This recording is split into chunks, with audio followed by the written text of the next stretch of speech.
Hi, and welcome back. We are happy you made it safely. Here at Berg Mountain Optional University in this session we cover the 19th Amendment to the Constitution. In this session we realize that women weren't considered politically in America until June 4th of 1919, just 1 month less than 143 years after the signing of the Declaration of Independence. Won't you come alone with us? Chapter 19, Week 5. Hayes, Wilson. Women count as well. The position of the people would never be complete without the voice of that portion of the population that we depend on, but have until this 19th position taken for granted. Checkers is one thing while chess is quite another. All the players on a checkers board are presumably male, because any can become king who make it past the other's defenses. As the game ends with all one's opponent's men off the field, it is much more of a battle than a war. With chess it is much more strategic, as the entrapment of the other's king determines the winner of the competition. In chess each different type of piece has its own pattern by which it may strike that is befitting of their position in the hierarchy of a kingdom. In this game there is but one which can reach the extent of the bishop and rook. The queen, being perhaps the most valuable player of either's arsenal, becomes the first to be retrieved, if taken by the other, when a pawn passes the other's forces. Trapping the other's king is not a simple task for those of similar skill levels, but with the queen's ability, often it makes the challenge less difficult. So, when she is taken by an opponent, it is seen as a prequel to victory.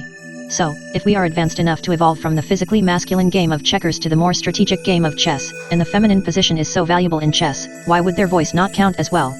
Seeing that our democracy has evolved from those on a physical battlefield of checkers to the mental strategy of winning wars through chess, the strength of the feminine persuasion can be seen in the acoustics, aesthetics, and intellect they add to the game, democracy and our victory. Our democracy has evolved to where feminine acoustics provide a necessary addition to the roar of testosterone guiding the order of society. The tyranny of those with deeper, more masculine voices seldom allow for the reason of the less vocally dominant. I have to tell my big brother all the time that just because he raises his voice doesn't make him right. Harmony comes when melody is added to rhythm. We had been moving just fine with only being concerned with rhythm, but after adding melody and listening to the harmony, our atmosphere has been changed forever for the better.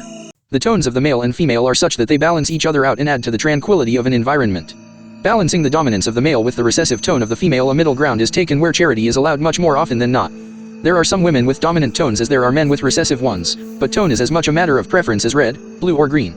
If green has a preferred tone, any brand, product, or candidate could win the day, and often a Coke with her beside it is chosen before a Coke with him beside it.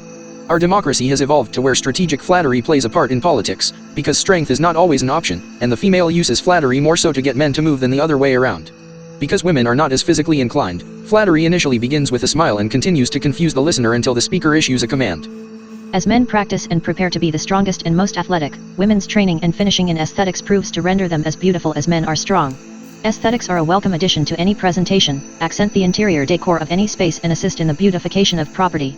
The feminine persuasion provides a softer alternative to the dominant extremes and wins the day much less than one ought, but much more than ever expected. Men are much more utilitarian than aesthetic, and as they may make sure a building has operable doors and windows, women have traditionally added what they could to, but now, perhaps, completely dominate, interior decoration. As far as property beautification, from their presence to the life they add with their landscape architecture, the balance of dominant and recessive features proves to be more pleasing to the eye than the monotony of dominance projected from the victors of any election. We could make several other points on why our female counterparts should count as well, but the main issue is compatibility in the other's intellectual understanding. We both know that they are as equally human as we are, but in no way could we consider them as 3/5 of a man nor anything less than a whole. To insult their position any further as such would mean the defamation of our mothers and wives, our daughters and friends, but we would mostly insult ourselves. If we are smarter, faster and stronger, we should know to plan ahead for the event that one finds her way through the crowd of political contemporaries and finds herself at the top. But there is no way one, some or any can approach the top without paying taxes, and traditionally women have stood behind men, their families, or churches on situations of taxation. Perhaps, it was not necessary in previous times, but as they make their own money now and are expected to pay taxes from that income, we can't allow them to be taxed without being represented. And so, the only one who wouldn't agree to this position are those who don't find them politically beneficial, and if that's the case, they have yet to find the peace and tranquility found in their company. We are playing chess here, not checkers, as the qualities a queen affords are not to be overlooked. Their acoustics, aesthetics, and intellect once provided cannot be requested enough. A soft or recessive voice comes from an individual who is likewise, and just because one's voice is more dominant doesn't make the speaker right, as more often than not reason is presented by the acoustically recessive position. Aesthetics matters little on the battlefield, but as we have progressed from checkers to chess, the beauty that comes along with the feminine position is, and will prove invaluable. Lastly, the feminine intellect won't even allow the masculine to dominate politics any longer. That concludes the information we have for you this time considering women's rights to vote. Next session we cover the 20th Amendment to the Constitution discussing elected officers' move-in date since January 23 of 1933 where the President does so on the 20th of January with subordinates already in place. We can't wait to see you there then with us. Stay safe and we'll see you next time. Thank you for your time and consideration.